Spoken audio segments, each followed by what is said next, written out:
हैं और इंतजार कर रही हैं लालू यादव से जब पूछताछ खत्म हो जाएगी। तर्क ये दिया जा रहा है कि उनका स्वास्थ्य ठीक नहीं है, इसलिए मीसा भारती अंदर जाना चाहती थी लेकिन उन्हें इजाजत नहीं मिली है। ईडी ने लालू यादव को 27 दिसंबर 2023 को दिल्ली पेश होने को कहा था। तब लालू ने पेश होने की जगह अपने वकील के जरिए जवाब भेज दिया था। उसके बाद ईडी की टीम पटना में राबड़ी देवी के घर पर पहुंची और नोटिस थमाकर पटना में ही उसके सवालों का जवाब देने को कहा। अब लालू यादव से पीएमएलए एक्ट के तहत बयान दर्ज किए जाने हैं।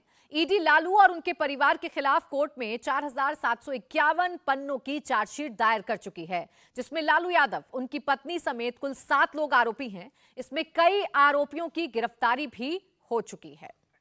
तो लैंड फॉर जॉब मामले में लालू यादव को ही समन नहीं मिला है, बल्कि पूरा लालू परिवार ईडी की जांच के लपेटे में है। आज लालू पेश हुए हैं, कल ही इस मामले में तेजस्वी यादव की पेशी होनी है। तो राबड़ी देवी को कोर्ट ने 9 फरवरी को दिल्ली की अदालत में पेश होने को कहा है। 9 फरवरी को लालू और राबड़ी देवी की 2 बेटियों मीसा भारती और हेमा यादव की भी कोर्ट में पेशी होनी है। लालू यादव पर रेल मंत्री रहते जमीन लेकर ग्रुप डी की नौकरियां देने का आरोप है, तो राबड़ी देवी पर आरोप है कि पूरी साजिश में शामिल थी और जमीन बेटियों के साथ साथ उनके नाम पर ट्रांसफर हो गई।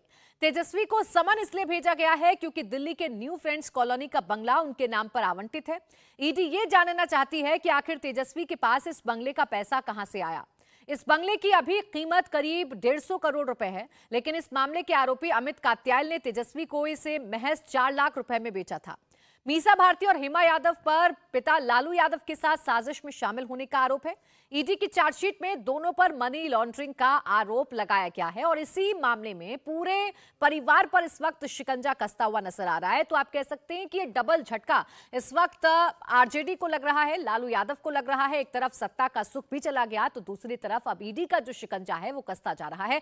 इसी पर आइए करेंगे चर्चा। खास मेहमान हमारे साथ स्टूडियो में है राहुल महाजन, वरिष्ठ पत्रकार, समीर चौगावकर, सीनियर जर्नलिस्ट, और हर्षवर्धन त्रिपाठी जी, सीनियर जर्नलिस्ट हमारे साथ हैं। आप सभी का बहुत बहुत स्वागत है। हर्षवर्धन जी, अब बिहार में जो चल रहा है उसे देखकर तो यही कहा जा सकता है कि अब सत्ता भी हाथ से चली गई।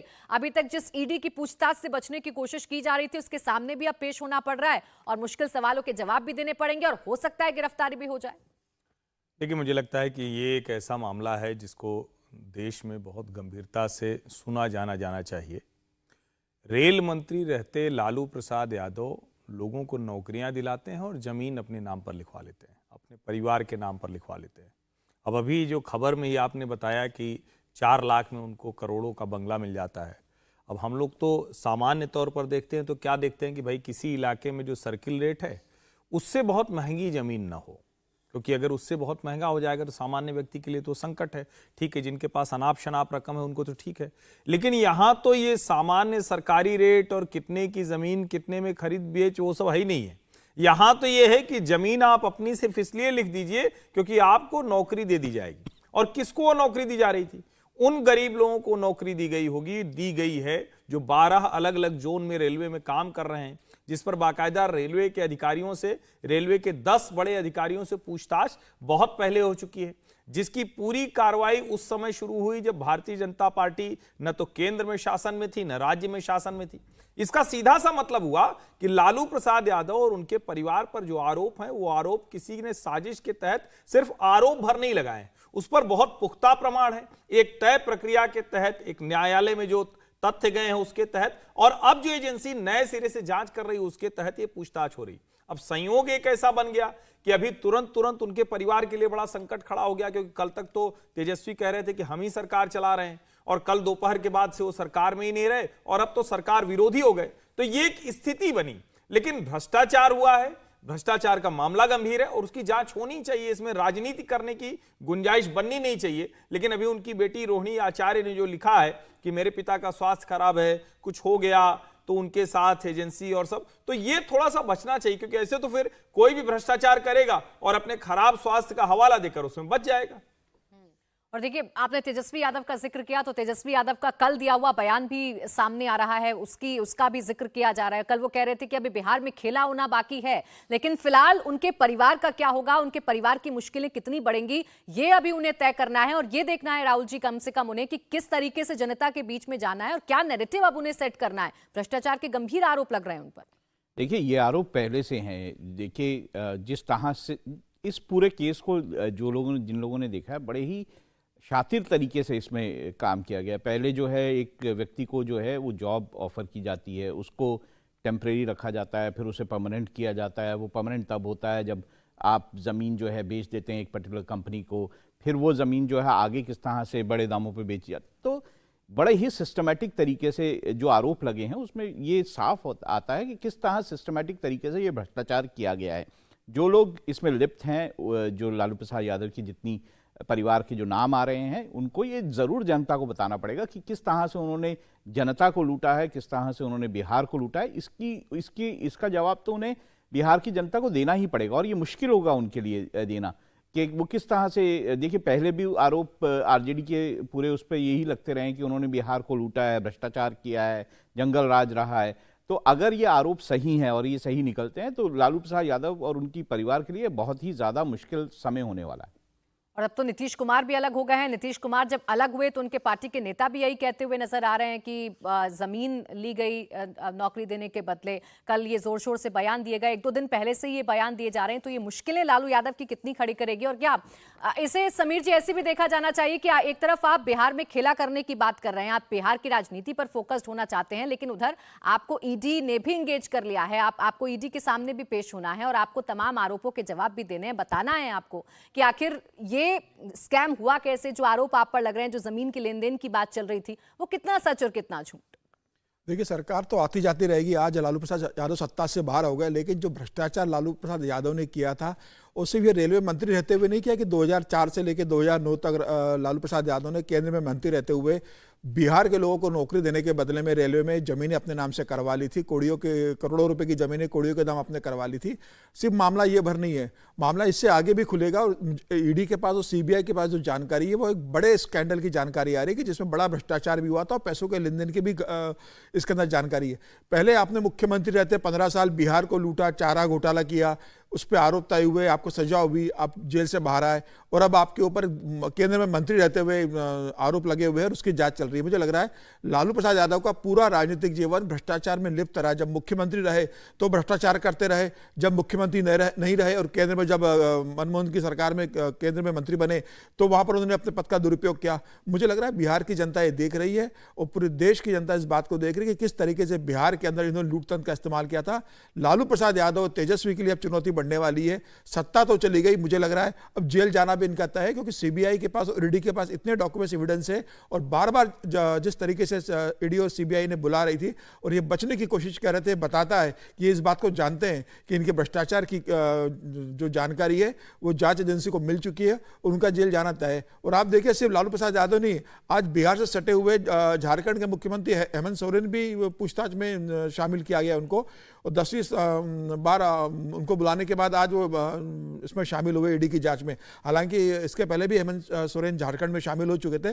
तो मुझे लग रहा है कि आज भारत की राजनीति में एक पूर्व मुख्यमंत्री और एक वर्तमान मुख्यमंत्री के लिए ईडी के जांच का सामना करना पड़ रहा है, और मुझे लगता है कि इस बात की पूरी संभावना है कि आने वाले दिनों में इनकी गिरफ्तारी इस मामले को लेगी होगी, क्योंकि जिस हिसाब से ईडी इनको लगातार बुला रही है और नोटिस पर नोटिस दे रही थी और लालू प्रसाद यादव बच रहे थे।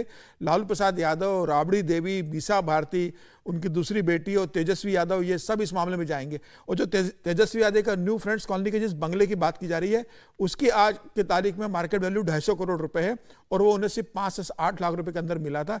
ये बताता है कि कितना बड़ा भ्रष्टाचार उन्होंने उस मकान को लेकर किया था। मुझे लगता है आने वाले दिनों में उस मकान को भी सील किया जाएगा और ये सब ईडी और सीबीआई के गिरफ्त में होंगे।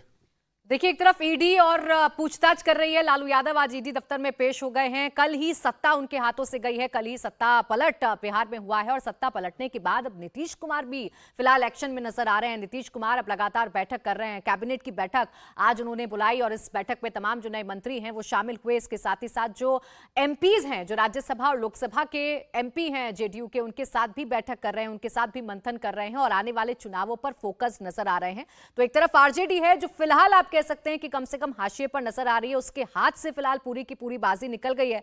कम से कम सरकार बचाने में तो कामयाब आरजेडी नहीं रही है। तो वहीं दूसरी तरफ नीतीश कुमार की अगर आप बात करेंगे तो नीतीश कुमार जेडीयू को एनडीए में शामिल कर चुके हैं, एनडीए के साथ मिलकर सरकार बना चुके हैं और आज सुबह से ही एक्शन में नजर आ रहे हैं। कैबिनेट की बैठक बुलाई गई, बैठक के साथ ही साथ वो अपने एमपीज के साथ भी चर्चा कर रहे हैं और लोकसभा चुनाव में कैसे उन्हें जीत हासिल करनी है, कैसे अपनी पार्टी का वजूद बढ़ाना बढ़ाना है और कैसे उन्हें एनडीए की सीटों को बढ़ाना है, इस पर भी अब चर्चा की जा रही है। नीतीश कुमार जिस तरीके से अब एक्टिव हो गए हैं हर्षवर्धन जी, ये तो समझा जा सकता है कि ये उनके लिए कितना जरूरी था और वो कितना शिद्दत से चाह रहे थे कि जल्द से जल्द वो महागठबंधन को छोड़ें, एनडीए में शामिल हों, ताकि लोकसभा में जो बची कुची उनकी साख है उसे तो कम से कम वो काबिज रख सकें, उसे तो कम से कम बना के रख सकें। लेकिन नीतीश जी के लिए मैं बार बार ये कहूँगा कि कैसे मतलब बहुत कड़ा कलेजा है उनका, कैसे आज वो बैठक में बैठे होंगे तो वही सारे लोग उन सब के साथ वो बात करते हुए, तो कड़े कलेजे वाले आदमी हैं। और पिछले एक दशक में नीतीश कुमार का वो चेहरा भारत की राजनीति ने देखा है जो मौका परस्ती की मिसाल है। मतलब अब कोई ये कहेगा, और मुझे कल यूं ही ध्यान में आया, फिर मैंने लिखा भी अभी कि जनता दल यूनाइटेड में तो यू वैसे ही है जेडीयू, तो यू टर्न तो उनका अधिकार बनता है। लेकिन लोकसभा चुनाव के लिहाज से कहें तो नीतीश कुमार को ये बहुत अच्छे से पता था कि नरेंद्र मोदी के बिना लोकसभा चुनाव में जनता दल यूनाइटेड के लिए, जो प्रशांत किशोर कहते थे ना कि 5 सीट जीत जाए तो बड़ी बात है, वही स्थिति होने वाली थी।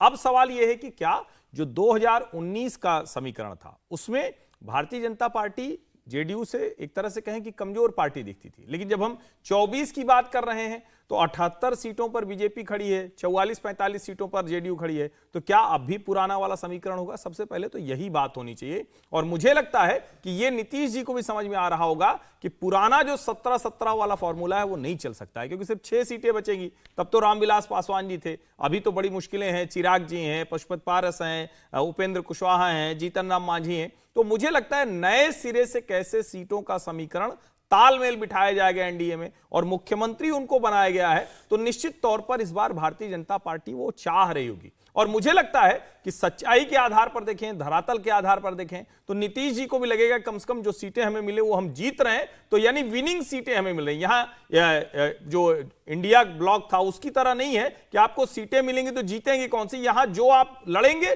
वो जीतेंगे, तो 40 की 40 सीटें जीतेंगे। लेकिन उसका जो कहें कि योजना जो बनाने का काम है वो दिल्ली कर रहा है। नीतीश जी को सिर्फ उसमें उनकी जो भूमिका है वो भर निभानी है, इससे ज्यादा मैं देखता नहीं।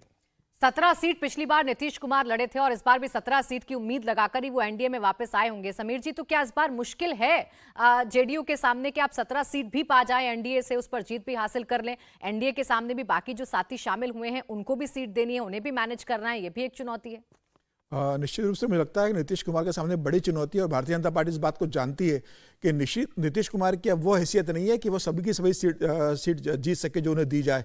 देखिए, पिछली बार भी नीतीश कुमार को 17 सीटें दी थी, नीतीश कुमार 16 सीटें जीते थे, एक किशनगंज की सीट हार गए थे जो कांग्रेस पे जीत गई थी। भारतीय जनता पार्टी अपनी सारी 17 सीटें जीत गई थी और पासवान की पार्टी जो 6 सीटें मिली थी वो 6 की 6 सीटें जीत गई थी। भारतीय जनता पार्टी मुझे लगता है कि इस बार 22 सीटों पर लड़ने की तैयारी कर रही है कि 2014 में भारतीय जनता पार्टी ने 22 सीटें जीती थी बिहार के अंदर, और भारतीय जनता पार्टी इस बार 22 सीटों पर तैयारी कर रही है लड़ने की, और नीतीश को यह संदेश दे दिया गया है। इसके अलावा नीतीश के 2 राज्यसभा सांसद का कार्यकाल अभी अप्रैल में खत्म हो रहा है, एक अनिल हेगड़े हैं और दूसरे वशिष्ठ नारायण सिंह का कार्यकाल खत्म हो रहा है। तो नीतीश को यह भी कह दिया गया है कि आप एक सांसद भेजेंगे और दूसरे पे भारतीय जनता पार्टी का सांसद राज्यसभा जाएगा, उसमें आपके बचे हुए सांसदों को सपोर्ट करना है। तो मुझे लग रहा है कि नीतीश कुमार इस बात को जानते हैं कि अब उनकी इतनी स्थिति नहीं है कि वह 17 सीटों की लड़ सके, क्योंकि चिराग पासवान भी 6 सीटों पे अड़े हुए, तो चिराग पासवान को कैसे एडजस्ट करेंगे? इसके बाद जीतन राम मांझी है, उसके बाद उपेंद्र कुशवाहा, इसके बाद मुकेश सहनी, ये सब एनडीए में जुड़े हुए हैं, तो सबको एडजस्ट करना होगा। तो मुझे लग रहा है कि जिस तरीके से नीतीश कुमार भारतीय जनता पार्टी के सामने आए हैं, अब भारतीय जनता पार्टी उन्हें वह पूरा सम्मान नहीं देगी जो 2019 के चुनाव में दिया था कि अपने सिटिंग 4 से 5 सांसदों का टिकट काटकर नीतीश को ज्यादा सीटें दी थी। इस बार यह तय है कि नीतीश कुमार के 3 या 4 सीटें लगभग लोकसभा चुनाव में कम होने जा रही है। और जहां तक जो खबर बिहार से आ रही है वो ये आ रही है कि नीतीश कुमार 14 या बहुत ज्यादा हुआ तो 15 सीटों पर चुनाव लड़ पाएंगे, इससे ज्यादा नीतीश को लोकसभा की सीटें पार्टी नहीं देने जा रही है। अगर 22 सीट वाला फॉर्मूला रहता है राहुल जी, तो बाकी फिर एनडीए में शामिल जो गठबंधन घटक दल हैं उनका फिर क्या होगा? अगर 22 सीटें पर भारतीय जनता पार्टी अपना दावा ठोकती है, 22 सीटों पर चुनाव लड़ती है, तो आपके साथ नीतीश कुमार भी हैं, चिराग पासवान भी हैं जो बार बार बयान दे रहे हैं कि सीटें हमारी कम नहीं होनी चाहिए, आपके साथ हम भी हैं, उपेंद्र कुशवाहा भी हैं, तो ये कैसे मैनेज होगा? यहाँ तक मुझे लगता है वही फॉर्मूला रहेगा जो 2019 में रहा था, उतनी सीटों पर ही ये लोग लड़ेंगे। वैसे भी बीजेपी जो है वो बड़ी अच्छी तरह इस गठबंधन से पहले, ये जो नीतीश कुमार बीजेपी की तरफ गए हैं, इस गठबंधन से पहले पूरी कैलकुलेशन जो है बीजेपी ने की थी, और उस कैलकुलेशन के हिसाब से ही अगर आप देखें तो अगर एलजेपी और बीजेपी को मिला लिया जाए तो लगभग 31-32% वोट जो है वो जो वोट प्रतिशत है वो बनता है। दूसरी तरफ कांग्रेस, अगर आरजेडी, ये जेडीयू और लेफ्ट पार्टीज को मिलाए 45% से ज़्यादा वोट चला जाता था। तो उनकी कैलकुलेशन बिल्कुल साफ है। वैसे भी अब अगर हम देखें तो एलजेपी उतनी स्ट्रांग नहीं रही है, उसमें भी दो फाड़ हुए थे और दो फाड़ होने के बाद उनकी ताकत भी कम हुई है एलजेपी की। तो ऐसे में बीजेपी को ये साफ पता है कि देखिए, अगर हम पिछले चुनावों की तरफ भी देखें, सारे चुनावों की तरफ भी देखें, तो आप यूनिक पोजीशन में आप जेडीयू को पाएंगे। वो जिस तरफ गई है उस जो वो कॉम्बिनेशन है उसको ज़्यादा फायदा हुआ। जब बीजेपी की तरफ गई तो बीजेपी को बहुत ज़्यादा, मतलब उस कॉम्बिनेशन को ज़्यादा फायदा हुआ। ये बात भी आपको देखनी पड़ेगी। बीजेपी जब अकेले चुनाव लड़ी तो भी उसको ज़्यादा फायदा रहा, लेकिन जेडीयू जिस कॉम्बिनेशन की तरफ गई है उस कॉम्बिनेशन को ज़्यादा फायदा हुआ है। ये भी आप चुनावों से इसका आंकलन कर सकते हैं। तो ऐसे में जो जेडीयू है उसकी बार्गेनिंग पावर कोई कम नहीं हो जाती अगर वो बीजेपी के साथ जाती है। तो मुझे लगता है कि वैसा ही कॉम्बिनेशन रहेगा या वैसे ही वोट शेयरिंग रहेगी। जेडीयू की वो तो समझ में आता ही है, बार बार अपनी सीट को बचाने में तो कामयाब रह जाते हैं, मुख्यमंत्री तो बन ही जाते हैं। नीतीश कुमार चाहे कितना भी उन्हें दल बदलू कहा जाए, कितना भी चाहे उन्हें पलटू कहा जाए, लेकिन फिर भी अपने मुख्यमंत्री की कुर्सी को तो बचा लेते हैं। और देखिए, ये आरोप उन पर अब उनके साथी जो थे कल तक वो भी लगा रहे हैं। लालू की बेटी रोहिणी आचार्य का एक पोस्ट सामने आया है और उन्होंने लिखा है कि पापा को कुछ हुआ तो गिरगिट जिम्मेदार होगा, शेर अकेला है, कमजोर नहीं है, ये रोहिणी आचार्य ने लिखा है। और कल से ही, जब से सरकार बदली है, जब से जेडीयू ने हाथ छोड़ा है आरजेडी का, जब से महागठबंधन की सरकार से जेडीयू निकली है, तभी से रोहिणी आचार्य, जो कि लालू यादव की बेटी हैं, वो इसी तरीके के ट्वीट कर रही हैं, इसी तरीके से वो सोशल मीडिया पर लिख रही हैं। कूड़े से भी कंपैरिजन कल उनकी तरफ से किया गया था नीतीश कुमार को, और एक बार फिर से कह रही हैं कि अगर पापा को कुछ होता है तो इसके पीछे गिरगिट ही जिम्मेदार होगा। तो बिहार की राजनीति में फिलहाल सियासी उथल पुथल तो देखने को मिल रही है। नीतीश कुमार एक बार फिर से सत्ता पर काबिज हो गए हैं, लेकिन अब लालू यादव का क्या होगा, ये बड़ा सवाल बना हुआ है। इन सबके बीच एक और सवाल है जो देश के सामने आ गया है कि क्या फरवरी में मोदी सरकार सीएए का नोटिफिकेशन लाने जा रही है? क्या एक हफ्ते में सीएए लागू हो जाएगा? सीएए पर फिर कैसे शुरू हो गई है पॉलिटिक्स? डिटेल में करेंगे बात इस ब्रेक के बाद।